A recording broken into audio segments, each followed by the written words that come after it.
السلام عليكم ورحمة الله. فاكرين لما كنا بنشتري ربطة الخضرة ب10 جنيه وكانت يادوب 3 شجرات بس؟ قولوا فاكرين يا ام عبدالله؟ ودي كانت ايام تتنسي؟ ده كان كل مصر كانت بتتكلم عن ربطة الخضرة اللي كانت ب10 جنيه وكانت يادوب 3 شجرات بس، كانت ب10 جنيه. تعالوا بقى النهاردة فرصة دلوقتي، والخضرة كتيرة خالص في السوق، وكل ما تمشي حبة في السوق تلاقي واحدة شايلة شيلة قد كده وتقولك عايزة خضرة يا أبلة، عايزة خضرة يا أبلة. تعالوا بقى نجيب الخضرة الجميلة بتاعتنا دي، والشيلة دي كلها اشتريتها ب15 جنيه واتضحك عليا، وانا راضية ان يكون اتضحك عليا احسن ما اضحك على حد.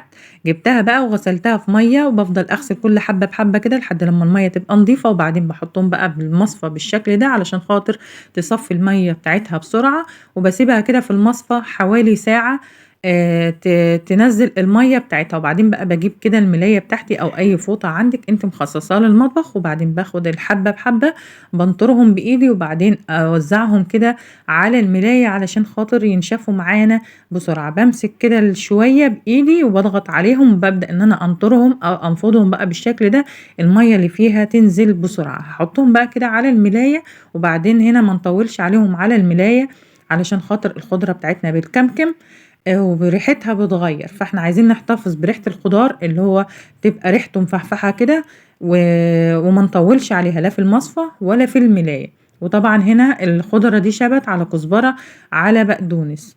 بدأت هنا بقى بعد ساعة ببدأ ان انا اجيب بقى الطبق، وابدأ ان انا اقصقص الخضرة بتاعتي او اقطعها بالمقص او بالبلانش زي ما انت حابة. بنقصقص كده الطروف بتاعتها وبنسويها، وبنبدأ ان احنا نقصقص الخضرة بتاعتنا.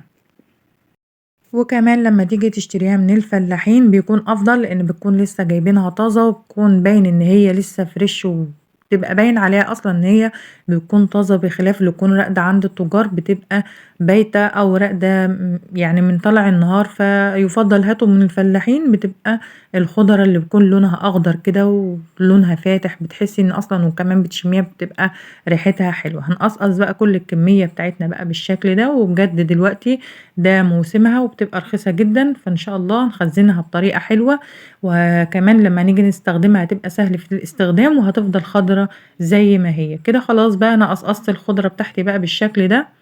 هاجيب بقى هنا اكياس لبن اي حجم بقى انتي تفضليه تجيبي. انا جايبه هنا الحجم الكبير، وهنبدا ان احنا نعبي الخضره بتاعتنا، وطبعا هتعبي على قد الكيس ما هياخد، وممكن في الطبخه تحتاجي كيس، ممكن تحتاجي كيسين، فهنا ده براحتك. بس المهم النهارده ان احنا نحفظها بطريقه حفظ حلوه، بخلاف ان احنا يعني نعبيها كده في الكيس. بس احنا دلوقتي هنعمل خطوه حلوه جدا، فما تنسيش بقى لو ما اشتركتيش في القناة تشتركي في القناة، تضغطي لايك للفيديو، وتفعلي الجرس على الكل علشان يوصلك اشعار بكل وصفة انزلها، وشيروا الفيديو مع اصحابكم علشان الكل يستفاد. كده انا عبيتها بقى في الاكياس، بدل ما اربط بقى الكيس واجي بقى بعد كده مثلا اكون مخزنه بقى سبانخ او مخزنه ايوه ابقى مخزنه سبانخ، واجي اطلع الكيس بقى وانا رابطاه كده عماله اشم والف حوالينه، ما اناش عارفه هو ده سبانخ ولا ده خضره، عشان السبانخ برضو بنضيف ليها خضره. فدي افضل طريقه ان انت تشتري كده، منها ان انت هتميزي ان دي الخضره اللي احنا شايلينها علشان خاطر تسبيكه المحشي، ومنها ان هي كمان هتفك معاكي بسرعه. بفرطها كده او بوزعها كده في الكيس، وبحمي السكينه بقى على النار، بكون مولعه عين البوتاجاز وبمشي كده السكينه عليها لحد لما تسخن، وبعدين بجيبها وبقفل بيها الكيس، وبفرغ منه اي هوا كمان عشان خاطر ان الكيس بتاعنا ما يدخلوش اي تلج ويبوظ لي الخضرة بتاعتي. بافردها بقى كده، وباحاول ان انا افرغ الهواء اللي يكون موجود في الكيس، وبمشي ماشية واحدة بس كده على السكينة، سحبة واحدة بالسكينة كده على الكيس، بتلاقي ان الكيس اتبرشم واتقفل معاكي. شايفين بقى؟ مفيش اسهل من كده. يا خسارتك يا ام عبد الله دي في البلد دي، والله يا خسارتك. شايفين؟ نمشي عليها مرة واحدة، ادي الكيس بتاعنا اتبرشم واتقفل اهو، والخضرة ما بتنزلش منه ولا اي حاجة.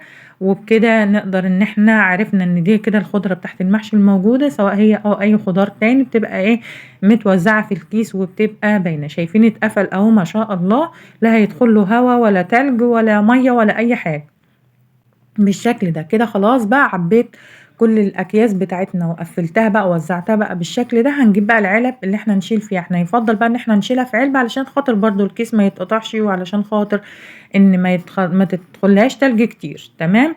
هاحطها بقى كده في العلب بتاعتي، وبابدأ إن أنا أشيلها بقى في الفريزر، وهنيجي وقت الاستخدام هاورّيك إن إحنا نستخدمها إزاي. خلاص كده عبّيت كل الأكياس بتاعتي، وطبعًا إن شاء الله نجيب ونخزّن تاني. دي كده أول كمية أنا جبتها، هنجيب بقى عشان خاطر فرصة وقت ما بتبقى غالية نطلّع ونعمل براحتنا. يعني الحبّة دول كلّهم ب15 جنيه، كده خلاص بقى بعد كام يوم متلجين. أنا بقى محتاجة بقى أعمل محشي دلوقتي، أوريكِ بقى إن أنا هاستخدمها إزاي. أنا طلّعت العلبة أهو، وكمان من غير ما أجيب العلبة بقى في المطبخ وهي مكانها في التلاجة أو في الفريزر، وهي مكانها في الفريزر هاخد الكيس اللي أنا هاستخدمه وأسيب العلبة مكانها عشان خاطر الخضرة بتاعتي ما تفُكِّش وتسوَد، تمام. كده خلاص بقى أنا خدت الكيس اللي أنا عايزة أستخدمه. في الوقت ده بقى بتكون التسبيكة بتاعتي خلاص جاهزة، إن هي خلاص على كده هاطفّي عليها النار. نحط بقى الخضرة بتاعتنا بقى في الوقت ده علشان خاطر إن الخضرة بتاعتي تبقى لونها أخضر. وفايدة بقى باوريكِ فايدة إن إحنا الكيس فرّطناها أو وزّعناها بقى في الكيس، إن إحنا أهي اتفكِّت معانا، بخلاف بقى إن أنتِ حابة على بعضيها وتروحي عاقدة الكيس ورمياه في الفريزر وحاجة فوق حاجة، بتلاقي إن الكيس عامل زي حتّة التلج أو زي حتّة الحجر، فبياخد وقت على ما يفُك. شايفين بقى هي فكِّت أهي ما شاء الله ولونها أخضر. بانزل بقى كده بالرز بتاعنا، وطبعًا هنا أنا لقيت إن أنا محتاجة إن أنا أحط بقى حبّة تاني. خلاص بقى ما هو ببلاش بقى، يعني إحنا دلوقتي الرابطة ب10 جنيه، شوفوا بقى أنا كنت جايبة قد إيه ب15 جنيه. فهاتي يا بت كيس من الفريزر ويالّا خلّينا نحط ونحلّي المحشي بتاعنا، هاتي وحطّي.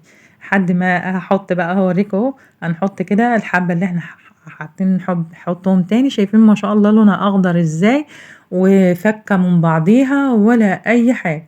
كده خلاص بقى التسبيكة بتاعتنا أصبحت جاهزة.